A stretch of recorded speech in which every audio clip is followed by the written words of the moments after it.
नमस्कार, मी प्राध्यापक मस्तान शेख सर. आजचा पेपर तुमचा खूप छान गेला, कारण आपल्या व्हिडिओमधले 15 मार्काचे सगळेच प्रश्न जवळपास आजच्या पेपरमध्ये आले होते. माझा व्हिडिओ बनवण्याच्या पाठीमागचा उद्देश एकच आहे की विद्यार्थ्यांना परीक्षेमध्ये अडचण येऊ नये, मुद्देसूद पद्धतीनं मोजके पॉईंट आणि व्यवस्थित पद्धतीनं तुम्ही उत्तर लिहावं. आणि फक्त तुमच्या लाईकची आणि सबस्क्राईबची आणि कमेंटची अपेक्षा आहे, बाकी काय नाही. बरेचसे फर्स्ट इयरचे विद्यार्थी आणखीनही सबस्क्राईब केले नाहीत. कृपया विनंती आहे तुम्हाला की तुम्ही सबस्क्राईब करून मला एक छोटासा आशीर्वाद तुमचा मला द्यावं, अशी अपेक्षा आहे. बाकी तुमच्याकडून कोणतीच अपेक्षा नाही. बघा, आपण आज जे प्रश्नपत्रिकेमध्ये प्रश्न आले यावरून तुम्हाला विश्वास बसला असेल की सरचा गेस म्हणजे इम्पॉर्टंट क्वेश्चन जे देतात त्याच्यामधले बरेचसे प्रश्न परीक्षेमध्ये येतात. आता जो दुसरा पेपर आहे तुमचा शालेय प्रशासनाच्या संदर्भामध्ये, यामध्येही मी माझ्या अभ्यासाच्या माध्यमातून काही महत्त्वाचे प्रश्न आणि त्याच्या संदर्भामध्ये महत्त्वाचे मुद्दे या ठिकाणी मी तुम्हाला देण्याचा प्रयत्न या व्हिडिओच्या माध्यमातून करतोय. तत्पूर्वी विनंती आहे की ज्या विद्यार्थ्यांना सबस्क्राईब केलं नाही त्या विद्यार्थ्यांना लवकरात लवकर सबस्क्राईब करून व्हिडिओ पाहावं. त्यानंतर उर्दू माध्यमाच्या बऱ्याचशा विद्यार्थ्यांचं मला मेसेज येत होता की तुम्ही उर्दूमधून व्हिडिओ बनवा, परंतु वेळेची कमतरता असल्यामुळं मला ते शक्य होत नाही. परंतु मी पाठीमागल्या व्हिडिओमध्ये सुद्धा मी सांगितलं होतं की तुम्ही मला कॉल करा, मी तुम्हाला 5 मिनिटांमध्ये कॉलवरती सगळे मुद्दे सांगतोय. कोणी कुणाचा कॉल आला नाही. ज्या ज्या विद्यार्थ्यांना उर्दू माध्यमाच्या हे ट्रान्सलेट जमत नाही त्यांनी मला कॉल करावं. विदिन 5 मिनिटांमध्ये तुम्हाला सगळ्याच मुद्दे प्रश्नासहित उर्दूमध्ये मी ट्रान्सलेट करून देण्याचा प्रयत्न तुम्हाला करणार आहे.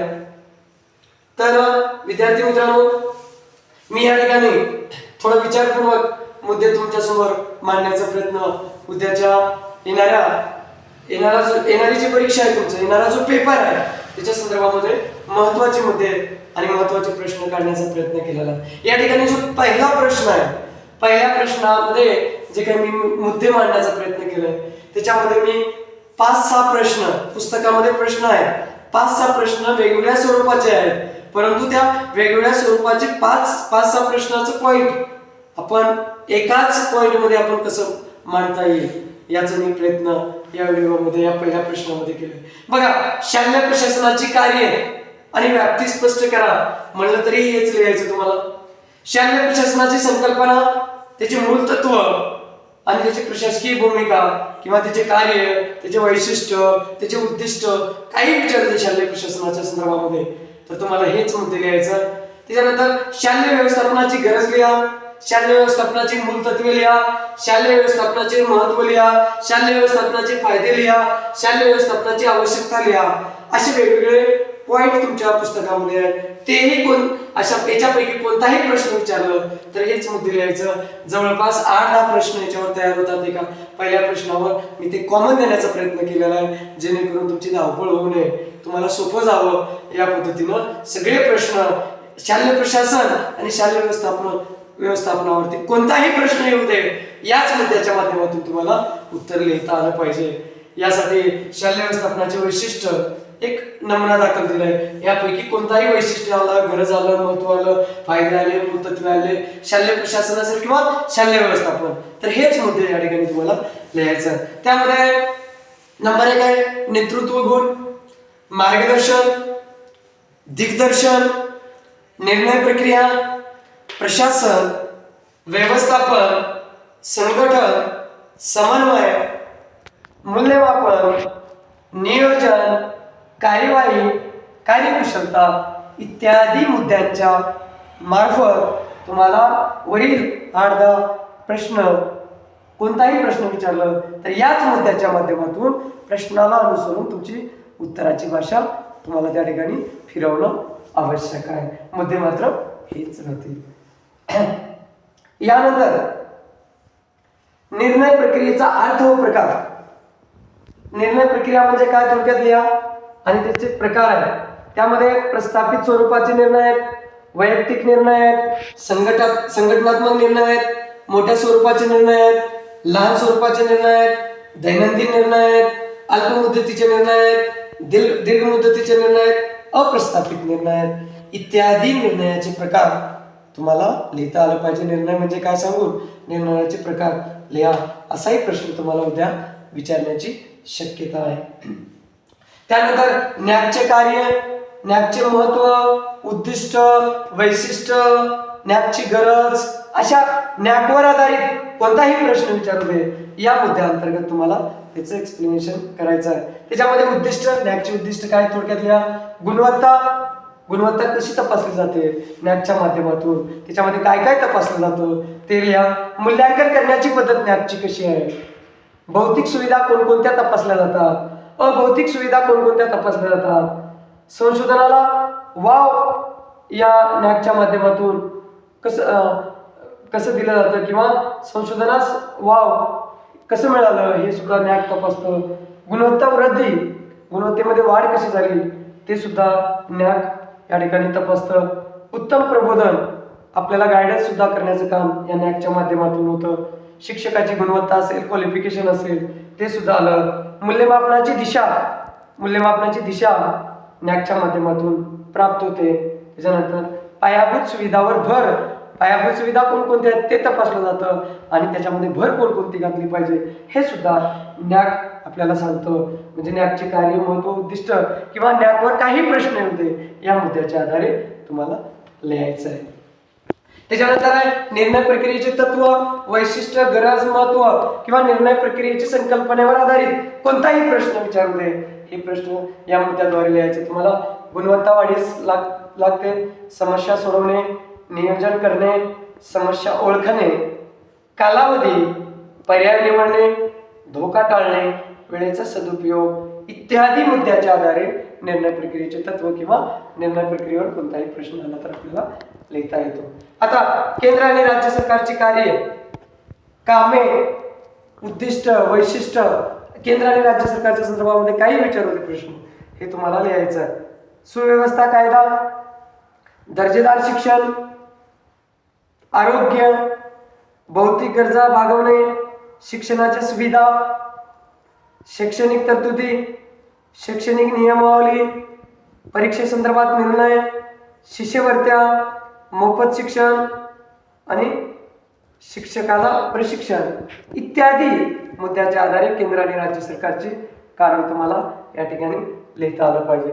त्यानंतर तुम्हाला अतिशय महत्त्वाचा प्रश्न, यामध्ये असा प्रश्न आहे की शाळेतील भौतिक सुविधा सांगा किंवा आदर्श शाळा कशी असावी, किंवा टिपा लिहावर फक्त इमारत बी विचारतंय, वर्ग बी विचारतंय, फर्निचर बी विचारतंय, ग्रंथालय बी विचारतंय, प्रयोगशाळा बी विचारतंय. म्हणून जर टिपा बी लिहायला जर विचारलं तर नुसतं इमारत विचारलं तरी 5 मुद्द्याच्या आधारे 5 मार्काचा प्रश्न आहे.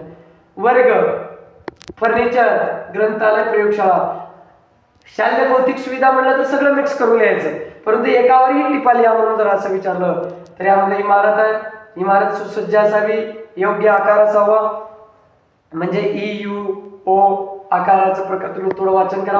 आकर्षक इमारत असावी, रंगरंगोटी असावी, मजबूत इमारत असावी, वर्ग मोठे असावेत, खिडक्या भरपूर असाव्यात, मोठ्या असाव्यात, सूर्यप्रकाश खेळती हवा असावी, दरवाजे 2-3 दरवाजे इमारतीला किंवा वर्गाला असावेत जेणेकरून खेळती हवा असावी. फर्निचर, त्यामध्ये बोर्ड, डेस्क, डायस, खिडक्या, कपाटे हे फर्निचरच्या संदर्भामध्ये टिपा लिहा म्हणलं तर ही सुद्धा तुम्हाला लिहिता आलं. ग्रंथालय, त्यामध्ये विविध पुस्तके, वर्तमानपत्रे, बसण्याची व्यवस्था, वातावरण, संदर्भ पुस्तके इत्यादी मुद्द्याच्या आधारे तुम्ही लिहू शकता.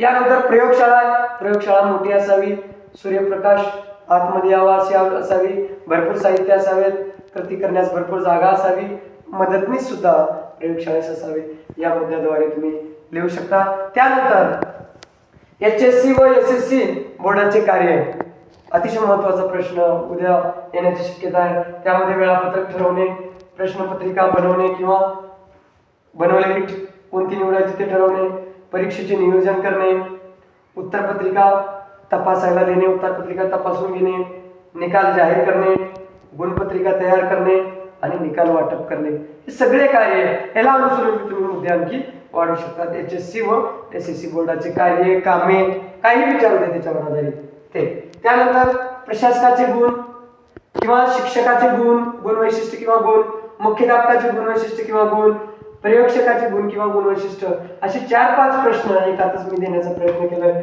त्यामध्ये गुण, मुख्याध्यापक, शिक्षक, पर्यवेक्षक आणि प्रशासक याचे गुण जर सांगा म्हटलं, गुण वैशिष्ट्य सांगा म्हटलं तर ते शिस्तप्रिय असावेत, योग्य नियोजन करणारे असावेत, योग्य निर्णय घेणारे असावेत, विषयज्ञान असावं, वक्तशीरपणा असावं, क्षमाशील असावं, कर्तव्यदक्ष असावं, सहनशीलता, नेतृत्व, अद्ययावत ज्ञान आणि कल्पकता किंवा कल्पनाशक्ती इत्यादी गुण वैशिष्ट्य मुख्याध्यापक, शिक्षक, प्रशासक आणि प्रयोगशिक्षकामध्ये असावेत इत्यादी पॉइंट आपण या ठिकाणी सांगू शकतो. यामध्ये मुख्याध्यापकाची कामे लिहा म्हटलं तर तेच, प्रयोगशिक्षकाची कामे लिहा म्हटलं तर तेच, थोडं फिरवून तुम्हाला उत्तर लिहिता आलं पाहिजे. या सर्व मुद्द्याच्या आधारे, या सर्व प्रश्नाच्या आधारे इम्पॉर्टंट पॉइंट, इम्पॉर्टंट मुद्दे मी तुम्हाला देण्याचा प्रयत्न या ठिकाणी केलेला आहे.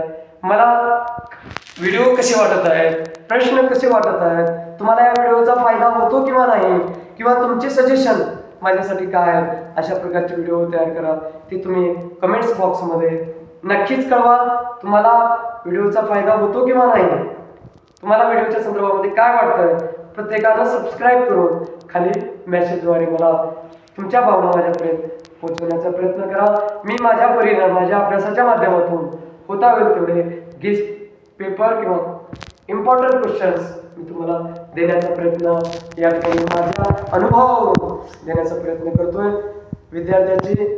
विद्यार्थ्याकडून फक्त एवढीच अपेक्षा आहे, माझ्या चॅनलला बरेचसे विद्यार्थी उपस्थितीचे आणखी सबस्क्राईब केले नाही, त्या विद्यार्थ्यांना विनंती आहे की त्यांनी सबस्क्राईब करून मला छोटासा तुमचा आशीर्वाद द्यावा.